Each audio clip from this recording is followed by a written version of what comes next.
So let's explore the shifting marketing playbook, shall we, for 2026? Of course, yeah. Specifically, whether the traditional school of volume, which is what we were talking about earlier, maximizing reach and frequency through algorithmic efficiency is still the primary driver of growth, or if we must pivot to the school of influence, prioritizing ad receptivity and the subtle art of priming consumer trust in an increasingly automated world. And we talked, when we were prepping for this, we sort of talked about the fact that AI seems to make easy things hard and hard things easy. And just to give you some context for that, for example, applying for a tender. Applying for a tender used to be hard, and we would use that to measure whether or not you would pick an agency to work with and all that sort of stuff. Of course, we all know now applying for a tender is incredibly easy. You might say, well, actually, it's not because we have to go through it and blah, blah, blah, and et cetera, et cetera. Please do continue to fool yourselves. But what you do is you pop it into ChatGPT and it comes out. However, what used to be easy, me proving that I am me, particularly to a bank, for example, simply with a signature, now is very hard. It is very hard for you to know who is who on the internet. So there's a kind of tension going on there as well. So Vincent, predominantly focused on marketing and advertising to grow student enrollment for Campbell University. That's your kind of key focus area. That's correct. Good. So what's going on for you at the minute? At the minute,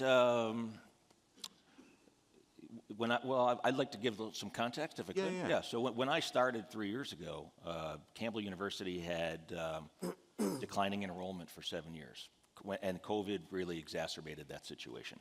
And so the trustees got together and said, let's hire a CMO and let's try to figure this out. And when I came to Bowie's Creek, to say that the sky was falling is probably an understatement. Small school, private, country setting, and although the numbers didn't seem significant, when you're a small school and you're losing enrollment, it drives cost containment. And so when I came in, there was urgency to be very intentional and get out into the market and talk about Campbell, who we are and what we stand for.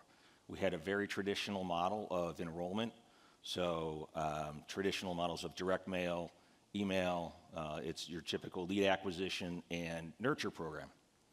But there was no marketing support. We had 11 different colleges, enrollment and marketing, all kind of doing their own thing. So the first sort of order of business was, let's build some alignment around that, centralize those efforts. I had to go and present to the deans and ask for a tax on their marketing budgets so that I could build out a more comprehensive brand campaign.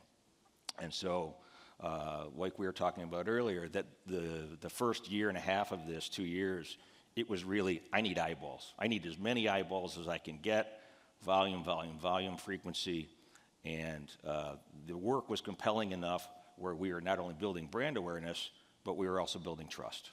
And so that's kind of where we're at now. Now I see us more, there's more of a synergy between the two. Fantastic. Thank you very much indeed. And Seraj, you lead, obviously, Lou, an AI-enabled media and measurement driving brand growth for clients across many vertical industries. There's a long-standing tension between the efficiency of mass reach, which, of course, Vincent was just talking about there, the importance to get out there, and the power of high influence. Looking at recent kind of in-market evidence, Seraj, where does the research suggest the highest ROI lies today? Is it the sheer volume of eyeballs, or is it the depth of the connection?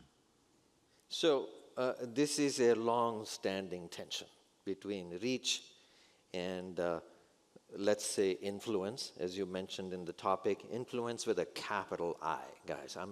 I don't mean influencer marketing per se. It's essentially, how do you persuade and influence the consumer, right? And I think the only way we can address this issue is to base it on evidence. Let's talk about what the research says, what the evidence is over the last 25 years, right? And those two schools are truly, absolutely research-baked, like all in terms of real marketing programs, real executions, and the results you actually see. What is happening is, if you look at the Bar and Sharp School of Thought, over 17 years across 22 markets globally, what you find is that reach leads to penetration, penetration leads to market share gains, period. There's a proven evidence out there, right? So for a brand like, let's say, Unilever, Dove, Ben & Jerry's, Hellmann's, I'm talking about broad, established brands with amazing distribution through supermarket channels, frequency purchased products. Basically, if you have enough reach, every single week you get it in the top of the mind for most of the people, and they will end up being influenced by that. And that's a proven formula. It has worked for them. The game, though, is once you shift from there to brands that require considered purchase. Take Vince's example, education. You're not going to make a decision next week or tomorrow about whether you want a 4-year degree or a MS certification in PGM or whatever it is that you are really offering, right? And so it may be a 3-month or a 6-month process, right? In which case, just sheer reach is going to grab a very small portion of the market that's in market right now, Correct. for which you are competing with probably 5, 10 different universities, right?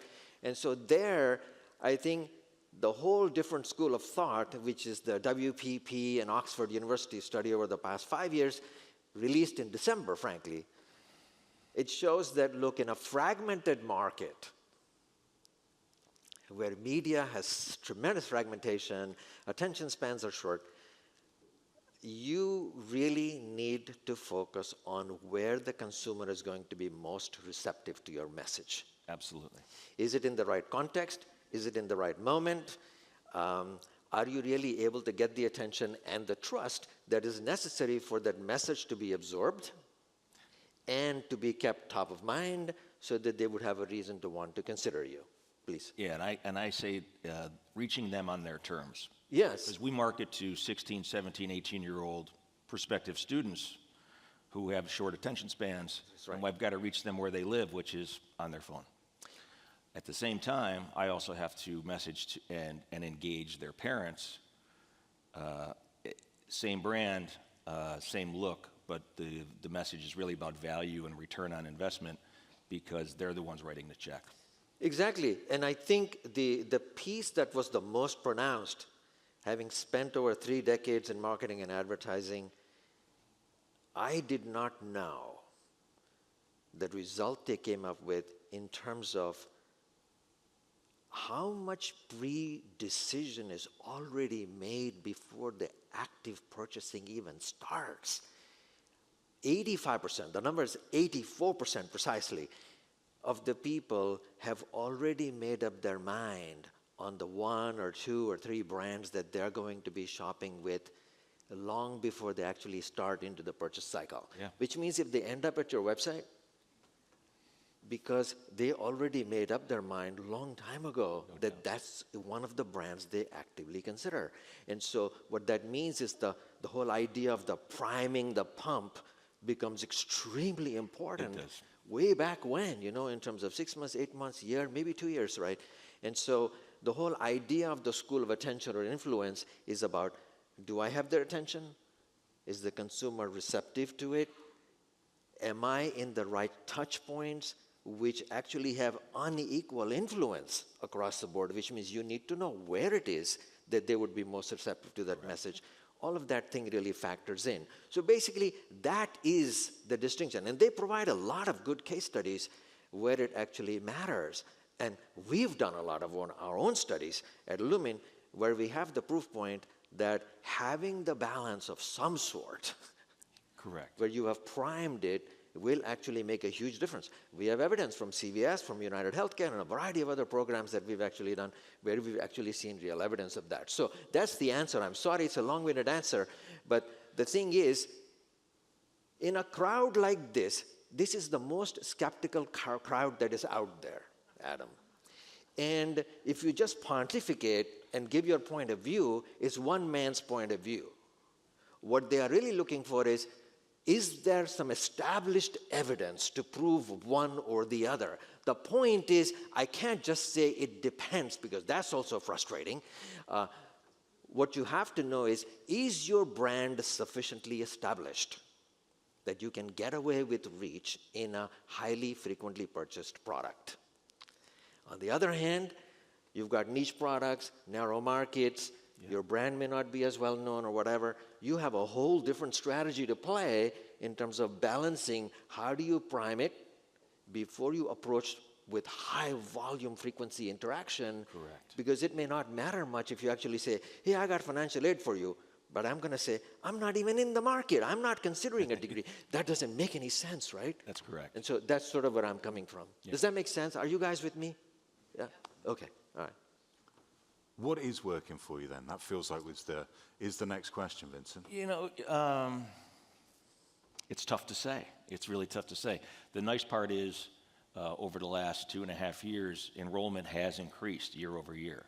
And so we've gotten a little bit more room. I will say this, when the sky is falling, there's a lot more receptivity to change, even in higher ed, which is very difficult. It's a very difficult environment. I came from a healthcare background, but I'll tell you, working with the deans, working with the cabinet members, and demonstrating success, even in a small way, really drives where you go next. Because when you come to them and say, here's where we want to go, here's what we want to do, and I think they're sick and tired of me asking for more money, but money drives everything, right? Money drives everything. And what I see now with the synergy of where we're at is we've gotten a little bit more granular and down to sort of the department level and program level, and it makes those interactions that much more meaningful. So when you've got someone that wants to query and say, what are the top law schools in the Carolinas? We want to be a part of that query. We want to be influential in that query. So let's get to That makes sense. Yeah. the kind of meat of it a little bit, I guess. Sure. If we can. So Gen AI, LLM chatbots, shifting consumer attention. We're talking about obviously the kind of zero click, the decade or era or whatever it is of zero click, potentially reducing site visits by 30 to 50%.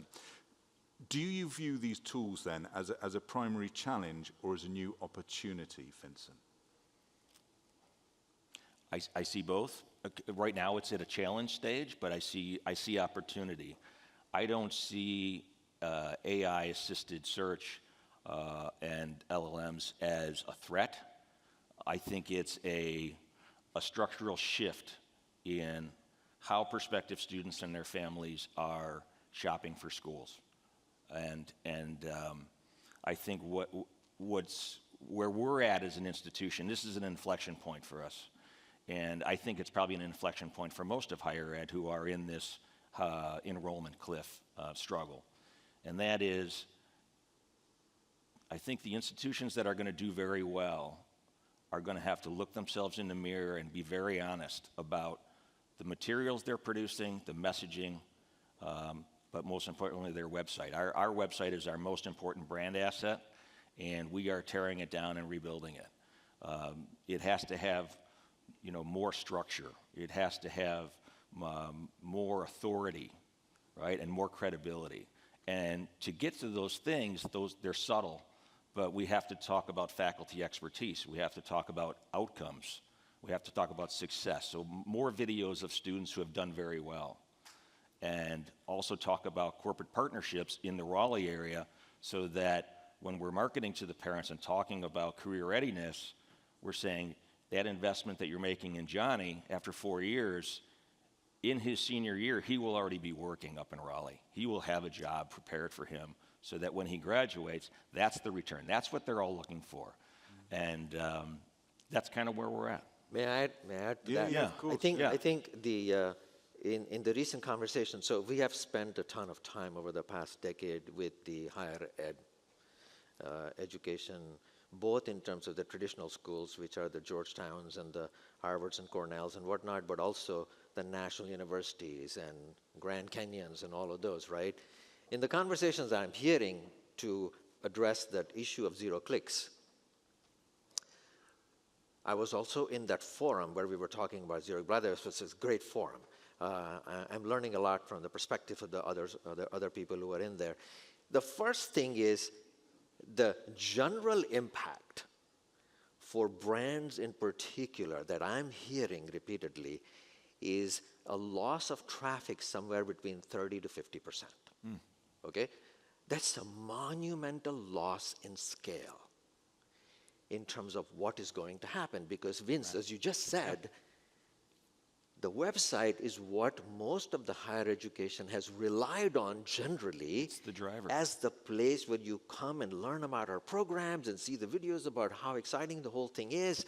And if you don't show up there and you lose volume, it's very hard to get those people to apply, ask for more information, and do all of those things, because that's where you manage it, right? Correct. And so when you lose that scale, the positive side, though, is also extremely fascinating. The quality of the people who actually do come through these answer engines is jumping up monumentally.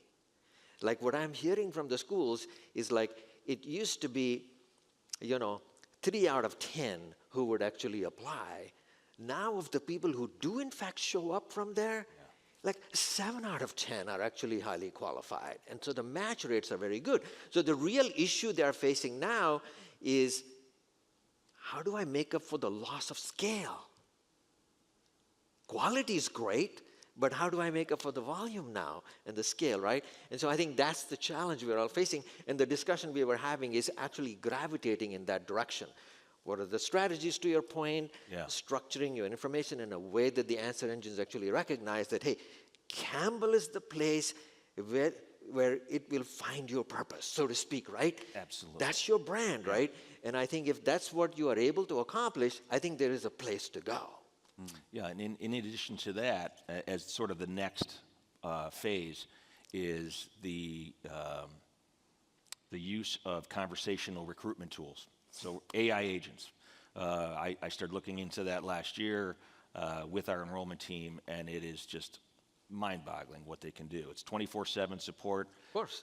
And it goes beyond just having that augment your staff. You can use it for training.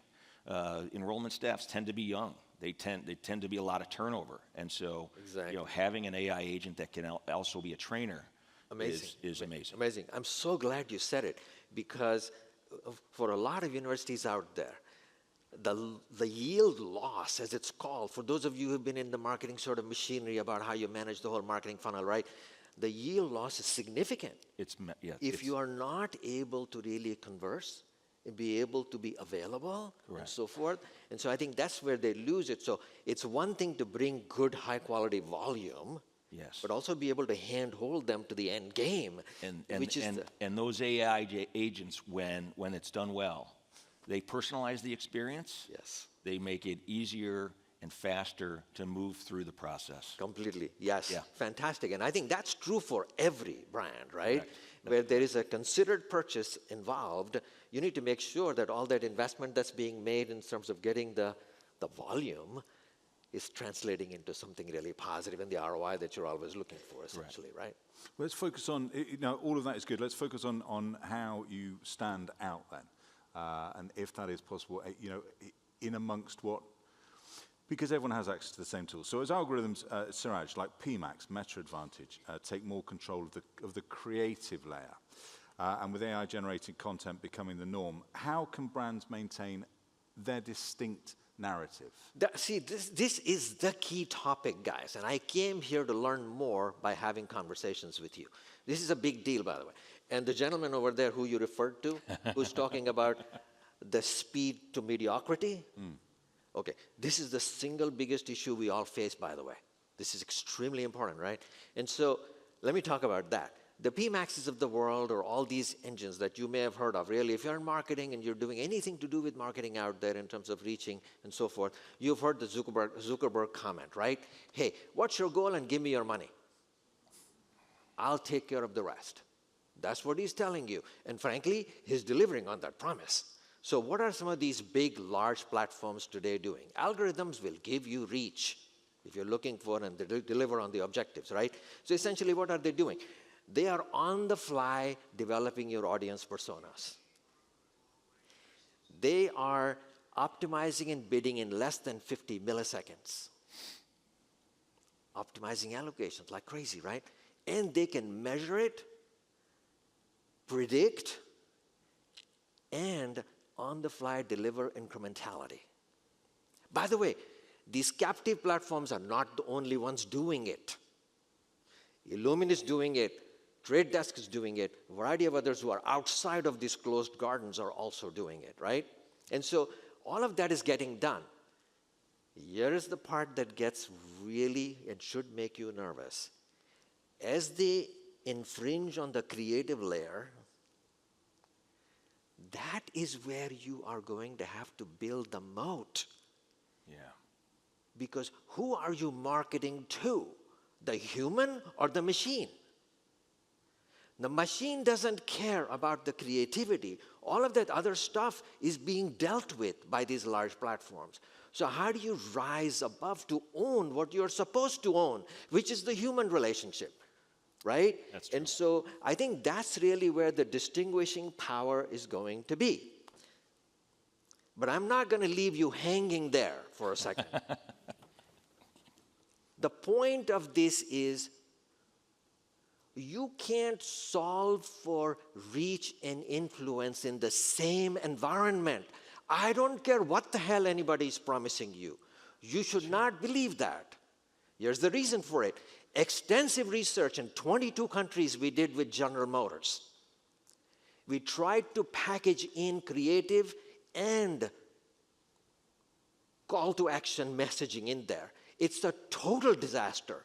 It doesn't do equity building, and it doesn't close your business. Both are a problem. And if you do both of this within the same channels, same platforms, another disaster, right? What does that mean? You're going to have to find a way to build equity in environments where you can get attention, receptivity, and trust.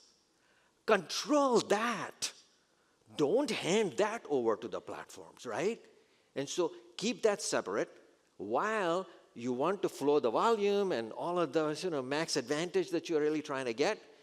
Somehow flow that over there so that it actually influence, right? And that was the conversation in the morning when we were talking about zero clicks. It's like, okay, how do you rise? How do you rise above? What content do you control? What's your positioning around that, right? What's your authority? What's your leadership? You have to control that, but you also have to control the channels in which you are receiving the audiences that are receptive to you. You see where I'm going with this thing? This is extremely important. The separation is very important. Let me give you one illustrative example of this. How do you do that?